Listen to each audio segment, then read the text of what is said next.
ایک اصول بتا دیتا ہوں، ہم وہ ہیں کہ ہم اپنی بھی بات کرتے ہیں، دوسروں کی بھی بات کرتے ہیں، صحابہ کی بھی بات کرتے ہیں۔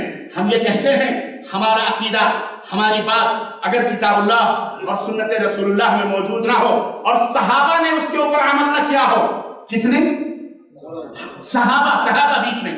صحیح حدیثیں بہت ساری ہیں، صحیح حدیثیں، ضعیف حدیثیں، موضوع حدیثیں اور دیگر لوگ بیان کرتے ہیں، لیکن وہ بیان کر کے اپنی مرضی کے مطابق اس کی تعویل کرتے ہیں، اپنے مرضی کے مطابق جیسا چاہتے ہیں اپنے مذہب کو جو بنایا ہوا ہے اس کے اوپر فٹ کرنے کی کوشش کرتے ہیں۔ ہم کہتے ہیں یہ نہ کرو، یہ نہ کرو، ان صحیح حدیثوں کو اس طرح مانو جس طرح سیدنا ابوبکر نے مانا، جس طرح سیدنا عثمان نے مانا، جس طرح سیدنا عمر نے مانا، جس طرح حضرات صحابہ طلحہ، زبیر، عائشہ، فاطمہ الزہرا، خدیجہ الکبریٰ اور حسین اور اسی طرح دیگر صحابہ کرام طلحہ، زبیر نے مانا، اس طرح سے تم بھی مانو، اس طرح سے بولو تم بھی مانو، مسئلہ حل ہو جائے گا۔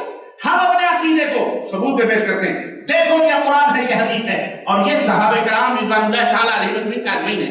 تم بھی اپنے عقیدے دکھا دو کہ ابو بکر نے کوئی مزار پوجی ہو، بتاؤ اہل باطل، پوچھو، یہ اصول میں بتا دے رہا ہوں، آنکھوں میں آنکھیں ڈال کر کے بات کرنا۔ کیا تم بھی بتاؤ، تم جن عقیدوں کے فالوور ہو، یہ عقیدے ابو بکر کے تھے، عمر کے تھے، عثمان کے تھے، طلحہ کے تھے، زبیر کے تھے، ازواج مطہرات کے تھے، اہل بیت کے تھے، یہ عقیدے تھے؟ ہم کہتے ہیں یہ عقیدے تھے، ہم ڈنکے کی چوٹ پر کہتے ہیں۔ تم یہ عقیدے ان سے ثابت کر سکتے؟ بولو، تم اپنی بدکاریاں، اپنی بدعمالیاں، اپنے بدعقیدیاں کبھی ثابت کر سکتے نہیں۔